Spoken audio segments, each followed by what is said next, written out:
welcome to this very special Issues Watch broadcast. Joining me as co-host is Sarah Krom, past president of the NJCPA and managing partner at SKC Co. CPAs, an independent 100% women-owned CPA firm in Boonton. Welcome, Sarah. Thanks for having me, AJ. Glad to have you. On November 4th, New Jerseyans will go to the polls to vote for governor, all 80 seats in the assembly, and countless local offices. In the race for governor, we have Democratic candidate Mikey Sherrill and Republican candidate Jack Ciattarelli.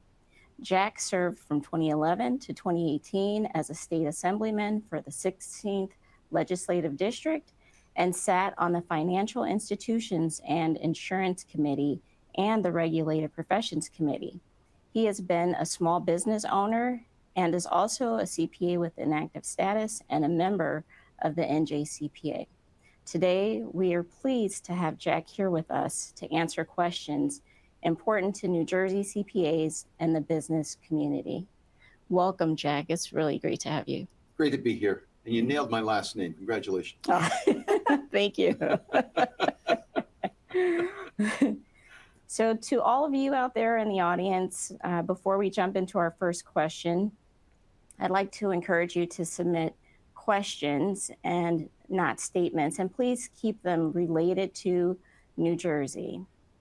So I would also like to mention that we extended an invitation to Representative Sherrill to participate in a Q&A session, but she declined. So why don't we go ahead and get started? Great. So Jack, first question, starting with sales tax, we ask members to submit questions ahead of time so that we'd like to start with one of the most frequently submitted questions. It relates to the recent headlines and commercials where you seemingly call for a 10% sales tax in New Jersey.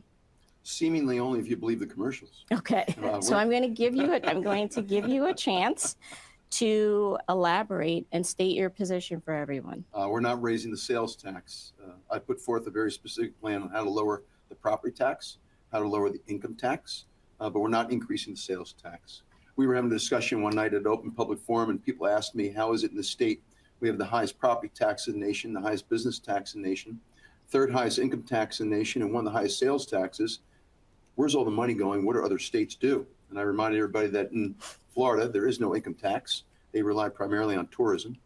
I think Pennsylvania is more fiscally responsible than we are. Their business tax is making its way down to 5% when ours is 11.5%.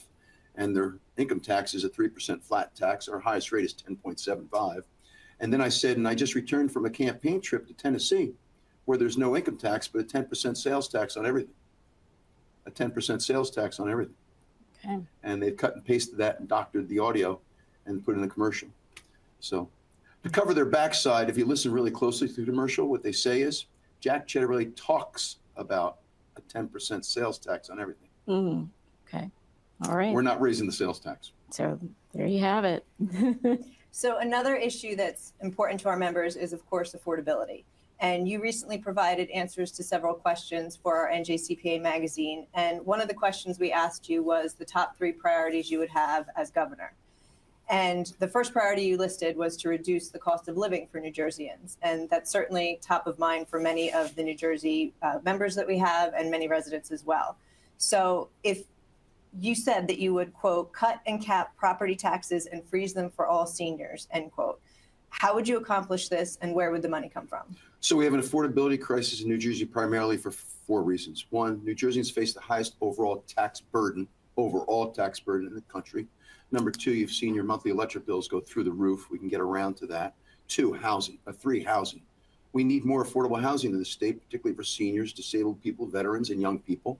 And the 4th reason is childcare. Those with young children prior to kindergarten face an enormous expense that doesn't get enough attention as it deserves.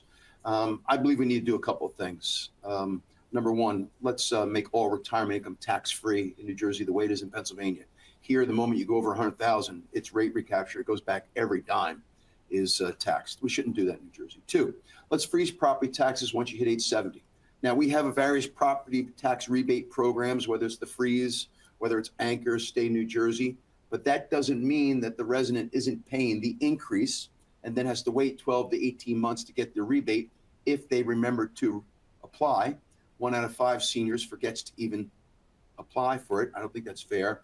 I like programs that are easy to administer and they're fair across the board. Freeze property tax across the board, and that which the municipality is not collecting because of the freeze, the state government would reimburse the municipality to make them whole because they do have a municipal budget to operate. On the income tax side, listen, I believe our state government is bloated. It took us 238 years to go from 0 to 36 billion in state budget. In 8 years, we've gone from 36 billion to 59 billion, more than a 60% increase. It's a bloated, inefficient state government to me. And I will very responsibly and surgically reduce the size and cost of our state government to lower our business tax, to be on par with Philadelphia, with Pennsylvania rather, and to lower our income tax. I'd like to see 3 brackets, 3, 4, and 5%. 3% on the first $250,000, 4% on the next $250,000, and 5% on everything over $500,000. I believe we can do these things. And in so doing, grow the economy so we collect more aggregate tax revenue, but not by raising rates.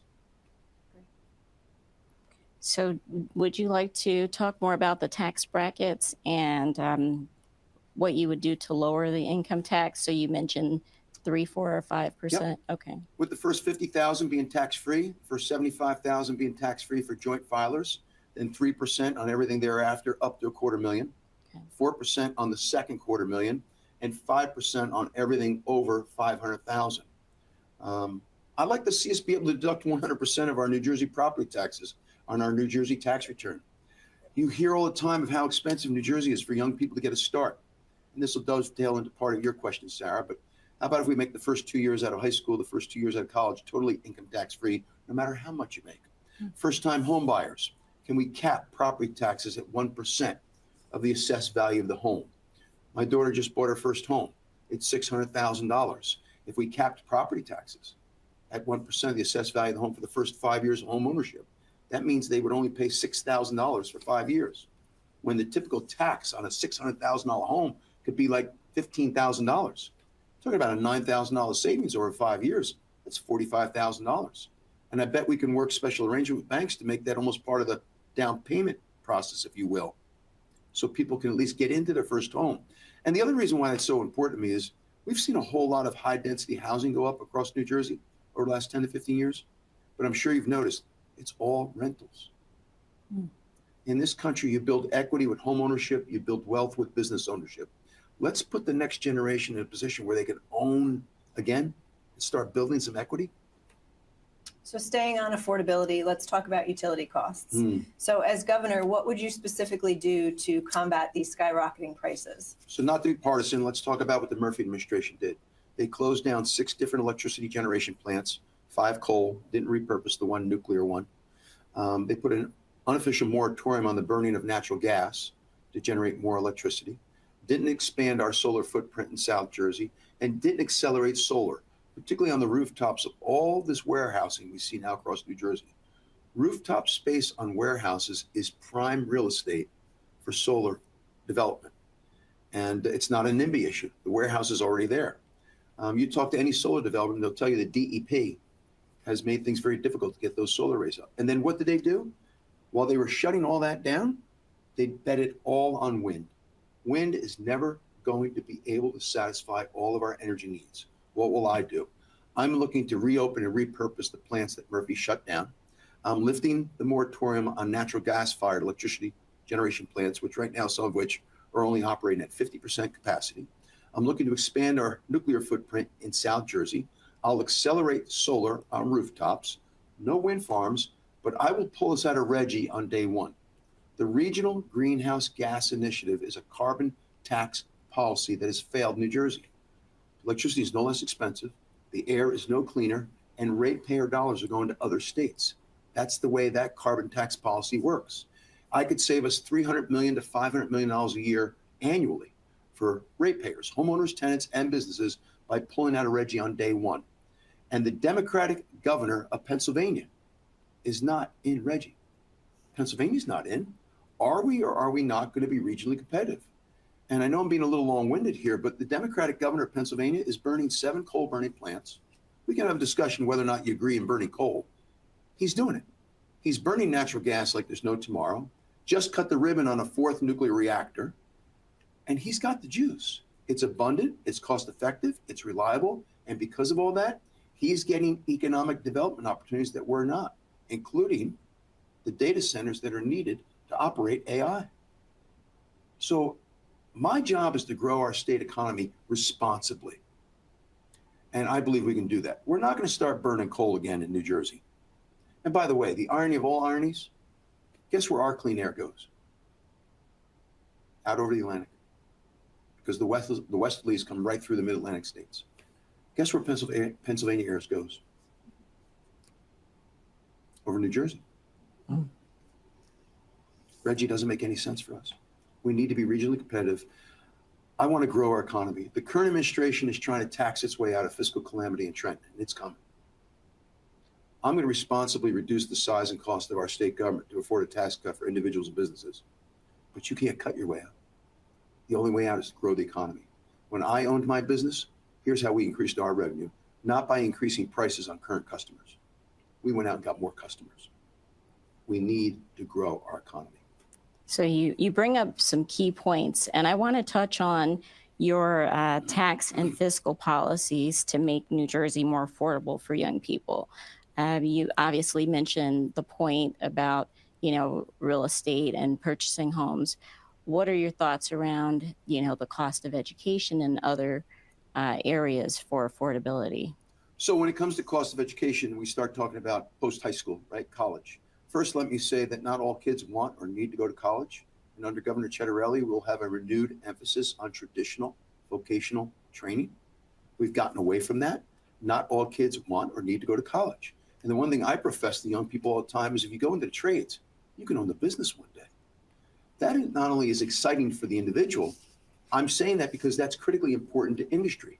When I go all around the state, I talk to industry, particularly those who employ people in the trades or what we used to call blue collar jobs. What's the first thing I hear out of every owner's mouth? Jack, I can't find welders. I can't find electricians. I can't find mechanics. That's bad for industry. So I think it's very exciting to know that you can graduate high school and on day one have a job. And I'll go one step further and say I tease high school principals all the time that just once I want to come to a high school graduation and there are 2 valedictorians. The one that's going to the Ivy League tomorrow and the other one starting tomorrow is a $50,000 electrician. Higher education, it's gotten terribly expensive. I need to work with our college presidents and universities to somehow address the cost structure of higher education. I think right now, most if not all of our colleges are still trying to be all things to all people. And as expensive as things have gotten, I think what we need are centers of excellence. I went to Seton Hall because it had a phenomenal accounting program. It had a phenomenal track record of its accounting graduates passing the CPA exam. And Ryder has a great reputation too. But maybe what we need to start having are centers of excellence. I'd also like to see our workforce development dollars reinvested in some of our 4-year schools, not just our community colleges. Okay, and that's federal funds that can help offset costs. But the other thing that I've challenged our college presidents and universities with since I've been going around the state as a candidate, find alternative revenue sources. Industry today wants to partner with higher education, particularly in areas of the computer sciences. So the graduates who are coming out will be the next experts in things like AI. So I think you've seen a couple of our universities do some very unique, what we call P3s, public-private partnerships. You all know what that is. That's another revenue source, and I know this is very tangential, but when you look at what's happened with our healthcare systems, whether it's Cooper in the South, Robert Wood Johnson, Atlantic, Hackensack Meridian, we're in an excellent position now to start doing clinical trials because the healthcare systems are associated with academic medical centers that do research. And this is a very densely populated state with a very diverse population. That's what pharma wants when it comes to clinical trials. So that's an alternative revenue source for some of our institutions of higher ed that have academic medical centers as part of their organization. Okay, thank you. So let's shift now to spending. So you've said we don't have a revenue problem, we have a spending problem. we've talked a lot about cutting taxes, which will obviously reduce revenue. You've said that you would conduct a spending audit across every department and agency in state government. Is this one of the main ways you would address the spending problem, and who would head the effort, and what would that look like for New Jerseyans? So the lowest hanging fruit here when it comes to deriving savings is the fact in the last 24 months, the last two budgets, we know for a fact there's more than $2 billion in pet pork projects. I don't think state government should be in the business of putting a turf field at your local high school. I don't think we should be in the business of putting up a French art museum in Jersey City. That's not to say I don't support the arts, but we've got a number of crises that are raging around this state, and one of which is the affordability crisis. I'd really like to see our state government get back to the three pillars of state government, no matter what state you're in. It was always about public health and safety, public education, and infrastructure. I feel like our state government is still trying to be all things to all people. And so if we eliminate the pet pork projects, 2 years ago it was $1.3 billion, and last budget was $700 million. I will tell you that in our state government, we have a controller who has a 6-year term. So it doesn't coincide perfectly with the governor to make it as nonpartisan as possible. And that job of the state comptroller is to identify waste and inefficiency. We also have a committee for state investigations whose job it is to identify fraud. These are both state agencies. I want to combine them because I see a lot of overlap there. Okay. And what I want to do is combine the comptroller's office with the committee for state investigations and put it underneath one auditor general who will be a member of the cabinet. This way they now have equal footing with the agency heads, right, who ought to be each and every one of them operating lean and machine agencies to work in partnership to make sure that our state government is lean and mean. But I'll make a point here to show you how we can reduce costs, in my opinion. 18 years ago, John Corzine's last budget is $36 billion. 17 years ago, John Corzine's last budget is, his second to last budget was $36 billion. His last budget was $35 billion. John Corzine wasn't suddenly a fiscal conservative. It was the beginning of the Great Recession. Chris Christie comes into office 16 years ago, and his first budget is $29 billion. So in a 24-month period, we went from 36 to 35 to 29. Because with the Great Recession, what happens to state government revenues?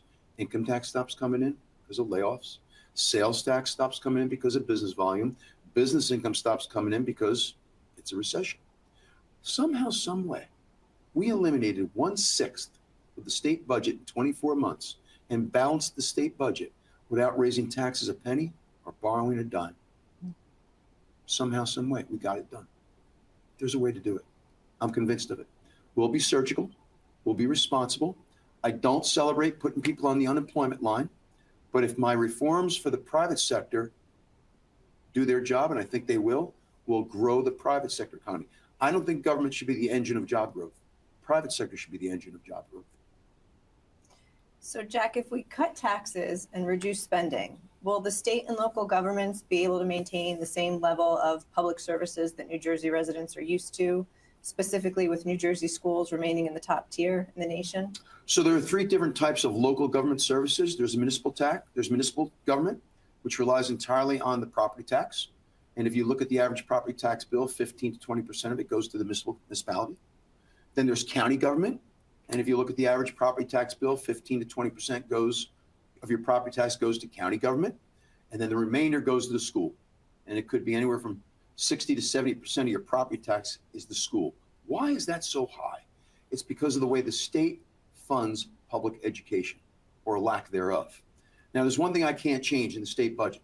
By state constitution, from the time it came into existence in the late 1970s, the income tax can only be used for one purpose and one purpose only. It's a dedicated tax to public education, K through 12. 15 billion comes in, 15 billion goes out. And the manner in which that 15 billion goes out to our 600 school districts, in my opinion, is nefarious, it's arbitrary, and I believe violates the equal benefit clause of our state constitution that says no community is supposed to suffer at the expense of another. I don't think it's any accident that the districts that get the greatest amount of aid have a cost per pupil that's off the charts. The average cost per pupil in New Jersey is $16,000. And yet the school districts that get the greatest amount of state aid with no justification have a cost per pupil in Newark, $37,000 per student. You're never going to justify to me that a Newark student needs $21,000 more per pupil than Hillsborough Township, where I lived. And so I want a more equal distribution, but I also want a new public school curriculum. I do want school choice.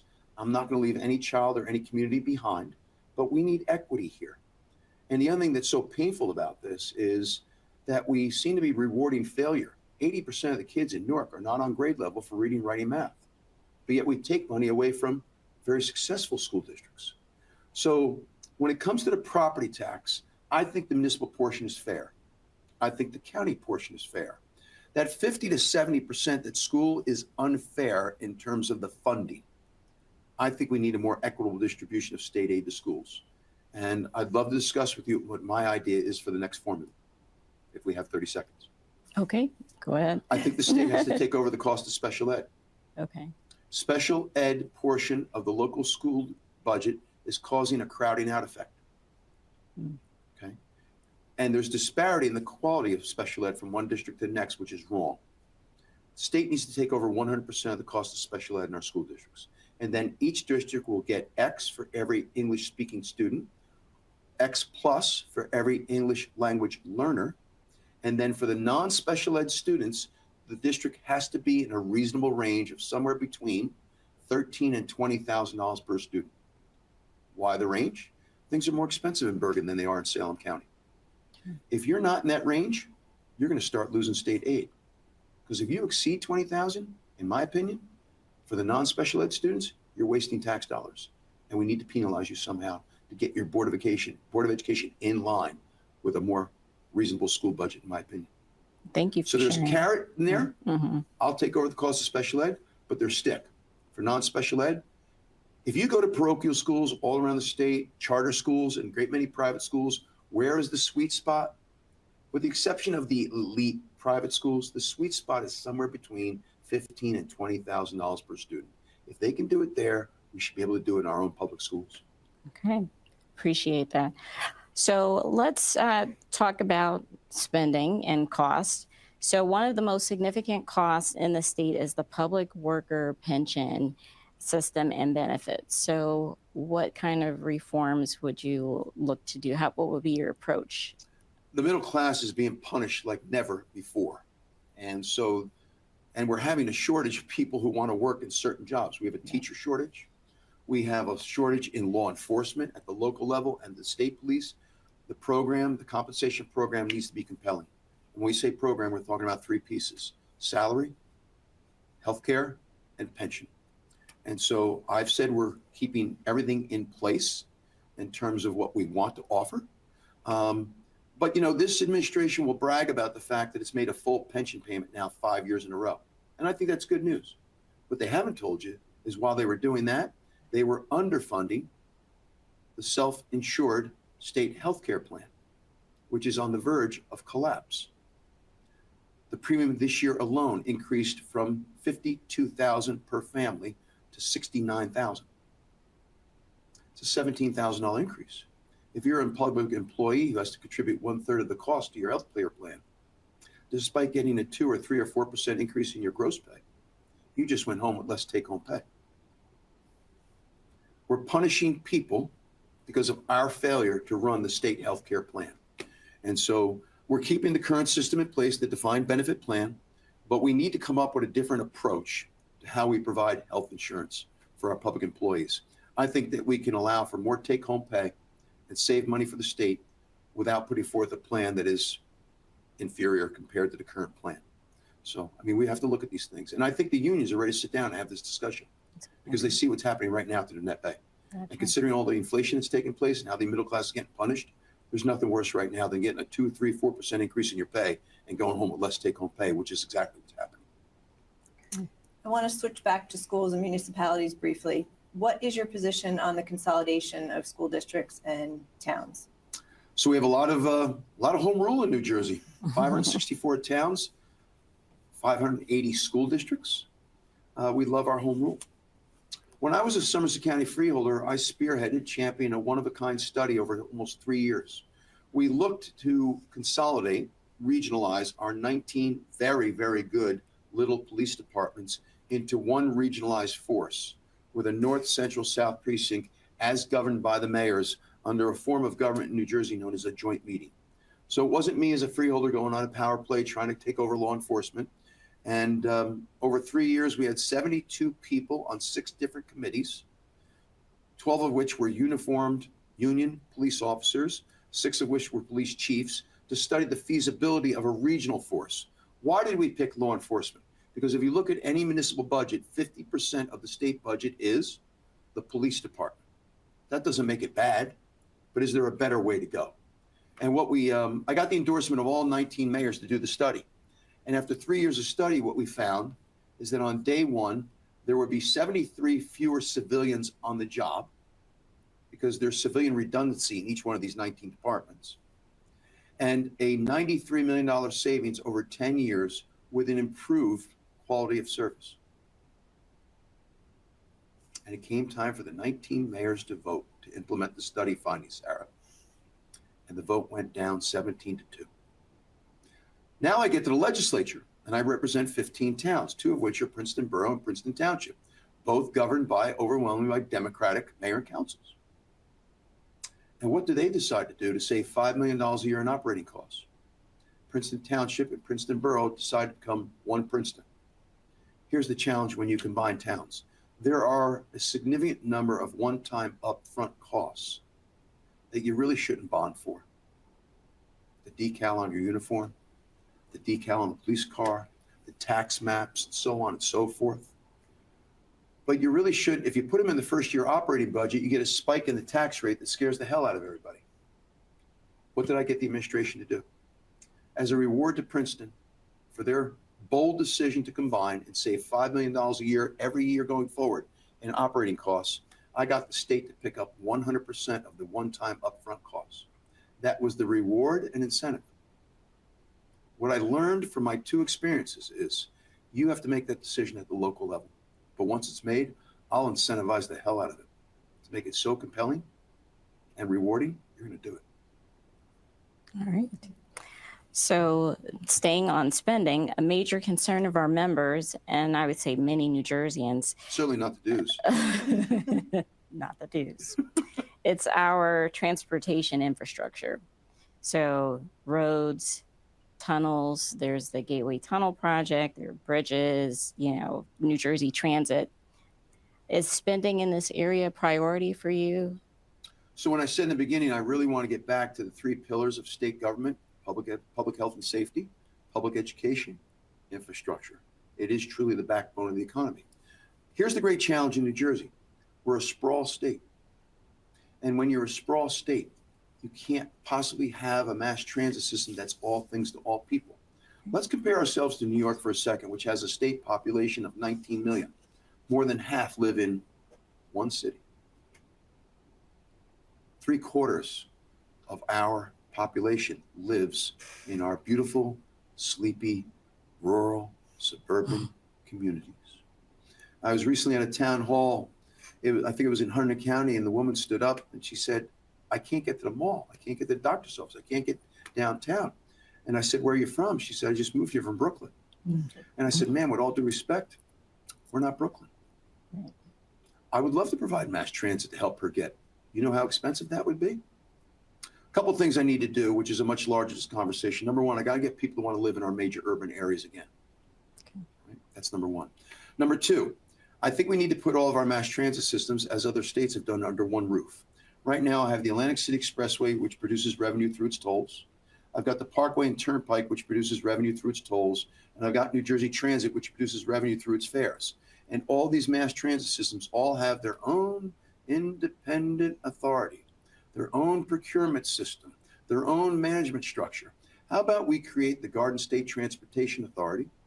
We put all these mass transit systems under one roof. Better for management, better for accountability, better for transparency. Right now, whether people know it or not, $500 million in turnpike revenues are being used to support New Jersey Transit. Mm-hmm. So in one way, all the funds are already fungible. Let's get it all under one roof, one management structure. And then I'll provide the necessary subsidy from state government to make it whole in terms of making sure that all these mass transit systems work well, and that includes New Jersey Transit. But let me say this about New Jersey Transit. We need to reevaluate every single train and bus line. And those that do not have adequate ridership have to be reevaluated so we can dedicate as much resources as possible to the routes that do have the greatest ridership. I know that's not music to everyone's ears, but it is the honest answer. CPAs do this for their clients all the time. You've got 10 product lines, and one is sucking up 50% of your overhead. It might be time to do a reevaluation, would it not? Sure. There's some tough decisions that need to be made. Tough decisions that need to be made. But I do think that we have to do these kind of reevaluations. And let me say something else about the business tax here in New Jersey, which last year went from 9 to 11.5. The party in power gave that a fancy name. It's a corporate transfer fee. And where does that money go? To New Jersey Transit. What's the problem with that? Businesses in South Jersey are paying that corporate transfer fee. Do businesses in South Jersey and the people who live there have New Jersey Transit? They don't. That makes it unfair. Okay, so let's stay on the business issues then, right? And what's important to the business community. So we need to attract and retain business, both small and large. And you've said that one way to do so is to reduce regulatory burdens, which was also a top submission amongst our members in the survey. So how would you propose to address those regulatory burdens? Ciattarellis have all been small business owners, 3 generations of us. It has a soft spot in my heart. So what I really want to do to spark entrepreneurship is let's take a look at making the first $100,000 of business income for a sole proprietorship tax-free, the first $100,000 of payroll exempt from employer payroll taxes, and let's not ever tax the gain on the sale of a sole proprietorship. You started a pizzeria 25 years ago for $25,000, and you've done one hell of a job building up its brand and its business volume. Very successful, great location, and you could sell it today for $600,000. And all over the years, you employed some people. You never depended on the social safety net. You supported the local Pop Warner team, Little League team, the PBA, and the firemen, and probably Girl Scouts and Boy Scouts too. And when you sell the place for $600,000, along comes New Jersey and asks you to cut a check for $60,000 to the Treasury Department. I find that unfair. So let's spark entrepreneurship with those 3 things. For big business, you've already heard me say that I want to cut the business tax from the current 11.5 down to 5. Pennsylvania Democratic governors, the preceding one and the current one, Josh Shapiro, are lowering their business tax from 10 to 5. Why are they doing that? They compete with Ohio, whose business tax is 0. Do you or do you not want to compete? For big businesses, I also want to adopt Delaware's bylaws for corporate governance. Let's allow for the carry forward of capital losses. Let's have a capital gains tax rate. Let's have New Jersey's depreciation schedules match the federal depreciation schedules.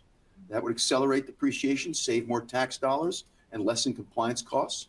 I don't know if that's good or bad for CPAs, but I'll leave that one up to you. Listen, these are some of the things that we can do to make New Jersey a better place to do business so we can grow the economy. If we grow the economy, we create the tide that lifts all boats. We're dying a slow death by 1,000 cuts here. And so from a business recruitment, business retention standpoint, businesses, particularly big businesses, look at 4 things. They used to look at 2, taxes and regulations. I've already told you how we can lower taxes, how I want to. We've already said with less in regulations, labor pool and energy. Mm-hmm. That's what big business is looking at today. The president is trying to bring manufacturing back to the United States by addressing the trade deficit with these tariff negotiations. If he's successful in bringing manufacturing back home, they're not going to come to New Jersey for 2 reasons. Manufacturing is property intensive. You've seen our property tax bill, and they're electricity intensive. You've now seen the electricity bill. Do we or do we not want them to come here? I believe we have all the ingredients. We just need a better environment. And so I have pledged myself to be the most pro-business governor, pro-business administration, pro-business policies to get this economy moving again. So you just talked about the importance of cutting the business tax in half, essentially. So will that result, in your mind, in more volume of businesses coming in and staying in New Jersey, or are we also doing some cutting on the size of government in order to compensate for that? So again, I believe everyone wants a cost-efficient government that's a lean, mean, fighting machine, very streamlined. And I think one of the things that's often overlooked in gubernatorial campaigns, we can talk all day long about property tax policy, we can talk about housing policy, energy policy, public education, public safety. This is nearly a $60 billion enterprise with 60,000 employees, 9.3 million citizen customers, and 1 million business customers, small, medium, and large. It needs a hands-on CEO government. I don't know what companies you buy stock in, but I'm sure there are companies in which you have faith in the CEO. I know there's companies I've purposely bought the stock because of who just took over the reins as CEO. I like that management style. I like that approach. He's known as a cost cutter. She's known as a cost cutter, right? They're known for those kind of things. This state desperately needs a hands-on CEO whose cabinet, think of them as the board of directors, are going to be delegated the responsibility of running an agency, whether it's DCA, DEP, DOT, on down the line. We've got to run this state government. And so I believe every one of my tax cutting proposals is fiscally responsible, compelling, and if we are very good at streamlining this state government, downsizing it, streamlining it, we can afford these tax cuts.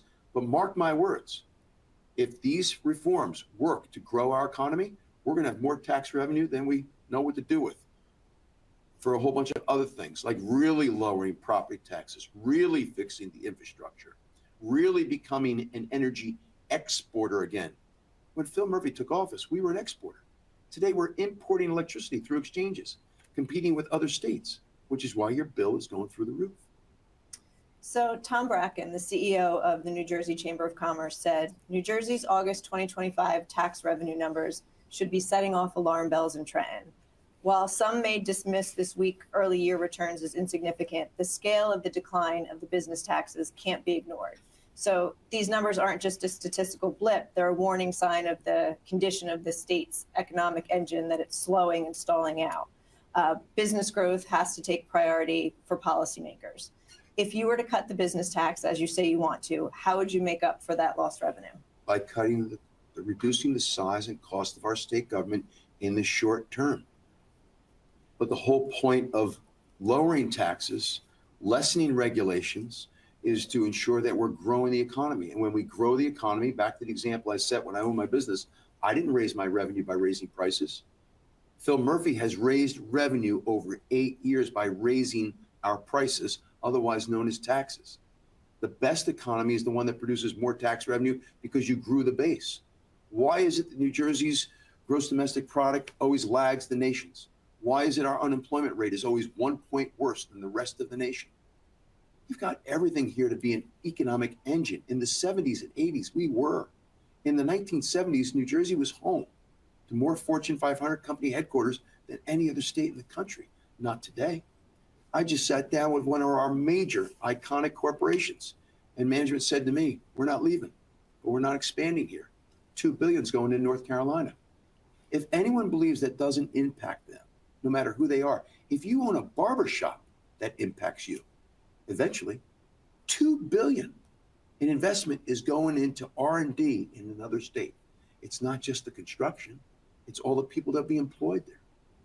So again, I come back to the question, do we or do we not want to compete? And I'll make a very loud and clear message on day one of my administration. And you're about to say to me, well, I thought you were reducing the size and cost of state government. We are, but in some areas we do need to grow. We're the only state in the country whose state government doesn't have a Department of Commerce. What message are we sending to the business community? The other thing that I'll recreate is something we had under Tom Kean Sr. that I think is desperately needed. I don't want energy policy coming out of BPU and DEP. Those are regulatory agencies. I'm going to recreate a Department of Energy. And I don't need in my Department of Commerce or my Department of Energy 100 or 200 people. I don't need more than 1 or 2 dozen people. And in the Energy Department, to work in partnership with the executive branch, what should be our energy policy? How do we achieve energy independence again in an environmentally responsible way? I've got some strong ideas on how to do that, but I want to consult with energy policy experts. My Department of Commerce, it'll be partitioned along these lines: North, Central, South, and Jersey Shore. Each region has its own different economy, its own attributes, but its own challenges. How do we promote economic development in South Jersey? South Jersey right now is pretty much dependent on only three things: agriculture, hospitality, and tourism. South Jersey is ripe because the land is abundant, there's great access through highways, and comparatively speaking, real estate is less expensive there. Think of the things that we can do from a manufacturing standpoint. How about the opportunity to repurpose the port in South Jersey that Phil Murphy spent $300 million building to get the wind turbines out to the ocean? You're the governor. You've got a $300 million asset sitting there idling. It's idle because we don't have wind farms off our Jersey shore. So How do we repurpose that? I think there's a real opportunity there. What do we do to the Atlantic City Airport to make it a truly international airport that competes with Philadelphia? There's opportunities here. So I'm hearing you talk about the opportunities, and you're talking about, changes in government, obviously streamlining some things, cutting others. But with the commerce and energy departments in particular, what would that, besides, the structure, what you said, who would be involved in those departmental? I like people from the front lines. There's no honeymoon or learning curve here. Okay. Let's bring people in. It's my job to recruit. Every leader does that, brings new talent to the team. Sure. Congratulations, Sarah, on your. Let's bring people in from the business community to know what they're talking about. Okay. And that Department of Commerce, by the way, will not just be partitioned along geographical lines of North, Central, South, and Jersey Shore, small, medium, and large-sized businesses, because each one has its own set of needs. Are there people in the administration that are advocating for the business community on taxes, on regulation? Right now, there's not, right? So I see it as a real opportunity. And by the way, somebody in that Department of Commerce, if you're a large economic development project that has to deal with 3 or 4 different state agencies to get all your permitting done, you'll have one point person in the Department of Commerce that will shepherd that for you. Sure. They've done that in Pennsylvania to streamline the permitting process. And you hear all about the horrors of the permitting process here in New Jersey all the time. I don't want that coming out of my administration. My agencies, my state agencies under my cabinet will be partners, not a police, state, or collection agency. Okay, thank you. So Mikey Sherrill has said that she intends to expand the New Jersey Business Action Center. Do you plan to expand and or to keep the New Jersey Business Action Center? I plan to do what my Department of Commerce tells me what's in the best interest of the business community. Right now, we got the Business Action Center over here. We got Choose New Jersey. We got the EDA. And I feel like I'm an organizational guy. I'm not a micromanager, but I am hands-on. If you're micromanaging, you've hired the wrong people. But if your leader doesn't have ideas as to what we need to do in all these different categories, they shouldn't be a leader. But my Department of Commerce will pull that all together and make it a more concerted effort. I'm all for tax credits. If it's a niche industry, I think the film and tax credit program in New Jersey's worked pretty well. That's a very, very niche industry. Otherwise, outside of that, I'm not really a big fan of government being the job of picking winners and losers. If I create the right kind of environment from a tax policy standpoint, regulatory standpoint, I'm providing a ready, willing, and able labor pool, and I get electricity costs down, all businesses will prosper, as opposed to us being in the business of picking winners and losers. Okay. So we have a few minutes left. With our remaining time, I want to present a couple of questions that came in ahead of time. Are these the hard ones, AJ? They're absolutely not the hard ones. It's pork roll. I think you would appreciate this question. How will you work with the accounting community here in New Jersey? So I'm inactive, but I am a CPA who pays my dues. Yep.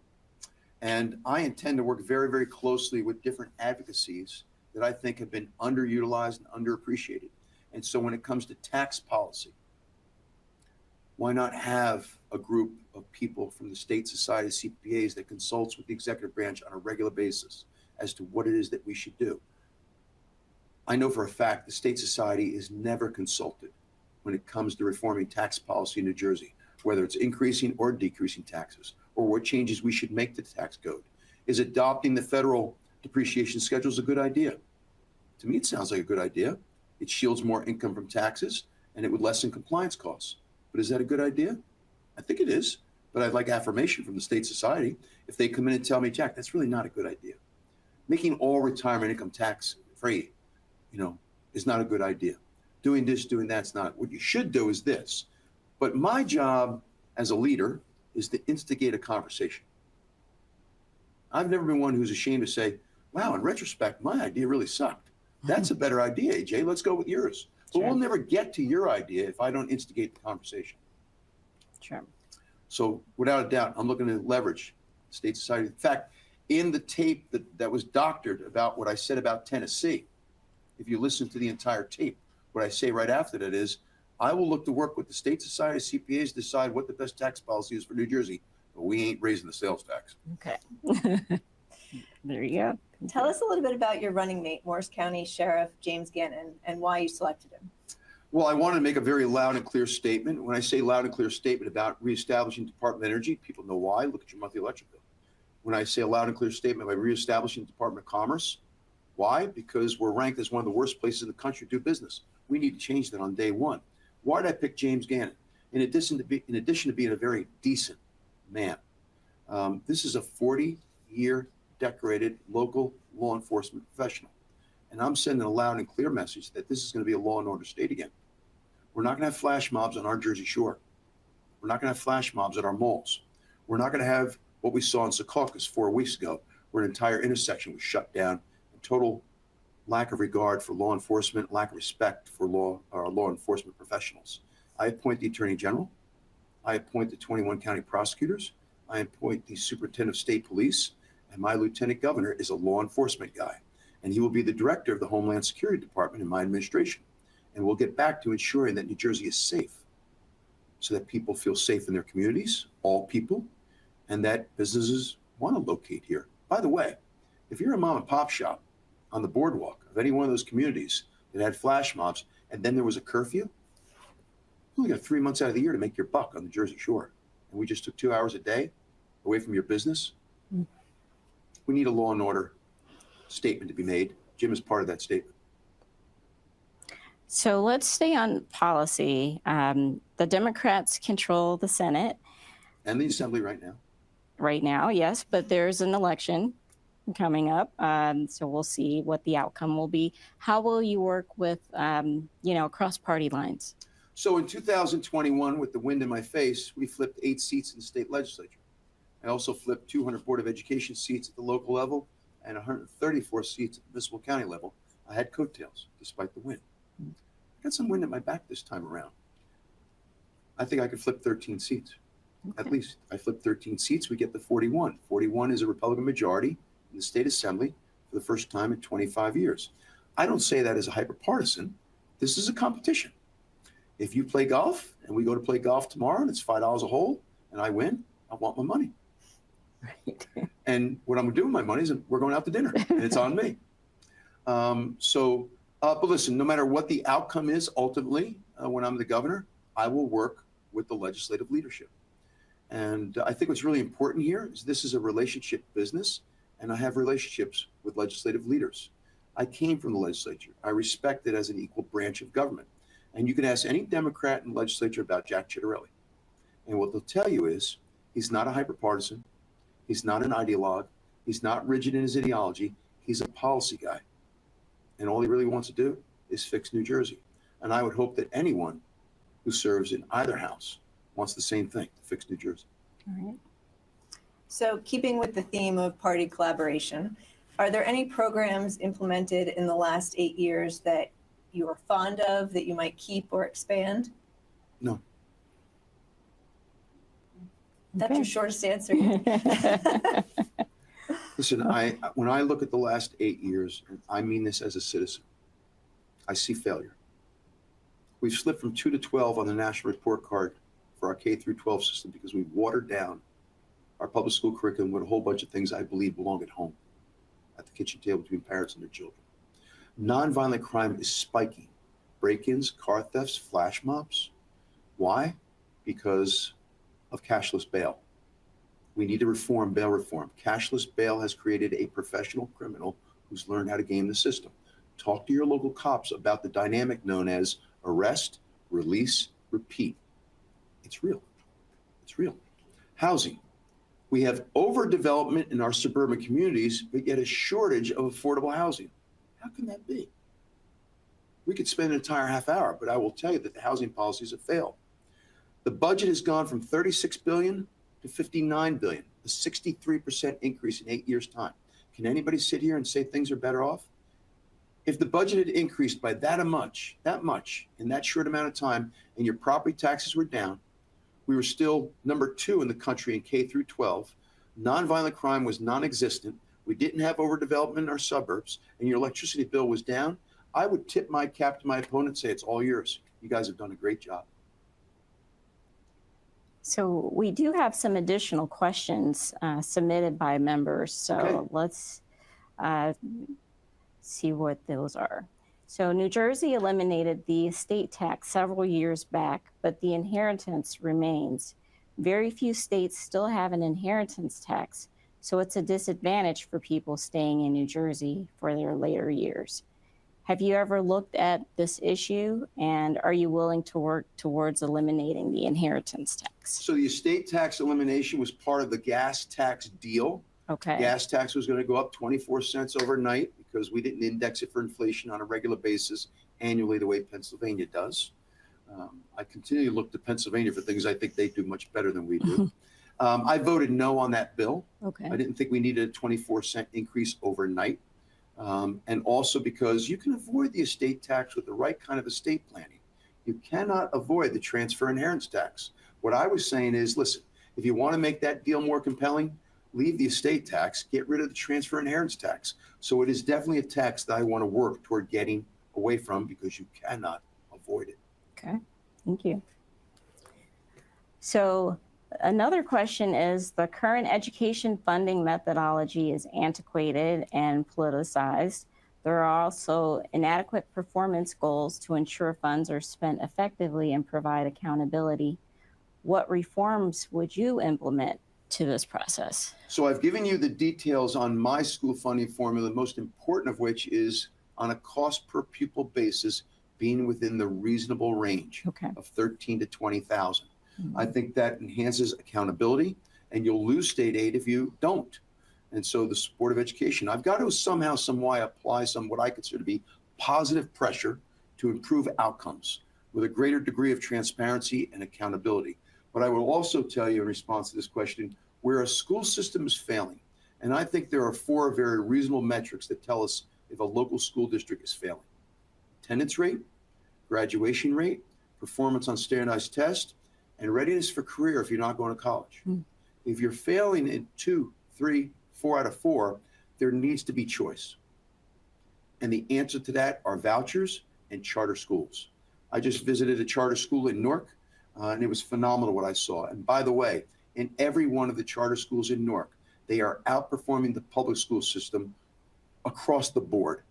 Children are on grade level in the charter schools in Newark. And every time a charter school is open in Newark, the demand exceeds the supply, which is heartbreaking because that means that some families are going home not having won the lottery, and they're going home to a failing school system. And in Phil Murphy's 8 years, he's only approved 1 charter school in Patterson 2 weeks before the election in 2021. I'll just leave that one to your imagination. Okay. We need school choice. Well, there's another question around schools and school districts. So school districts are experiencing large increases in health insurance premiums effective January 1 of 26. Most of that increase will be passed on to local taxpayers via school budgets. How do you plan to address this? This is painful. We talked about this a little while ago. The current administration will boast all the time of having made a full pension payment. But while they were doing that, they underfunded the state health care plan. And making matters worse, they refused to show the actuarial analyses that tell you as a self-insured employer how much it is that you're supposed to put in. We were self-insured in Somerset County. It worked for union, non-union. Here at the state, we've totally underfunded the plan, and now it's on the verge of collapse. And so what you're seeing is the family plan. If you're a municipality, a county, a school district that's in the state health plan with the state employees, you're seeing a premium increase of $52,000 to $69,000, $17,000 from one year to the next. And if you're an employee that contributes 1/3 of the cost through employee contributions. Mm-hmm. 1/3 of 17,000, a whole lot of money. It's almost 6,000. And we have now, so people going home with less take-home pay despite an increase in their gross pay. You don't pay your bills with your gross pay, you pay your bills with your net pay. I've got to fix the state healthcare plan, but let me tell you what I have told towns, counties, and school districts to do if they can. Get the hell out and do one of two things. If you're big enough, self-insure. If you're not big enough, go to the private market and shop around. But the third thing I want to do is make it easier for local municipalities and counties and school districts to get into self-insurance with the county government. A number of our counties are self-insured and they work. Why not allow a local town, a local municipality, school district to get on board with a self-insured plan with the counties?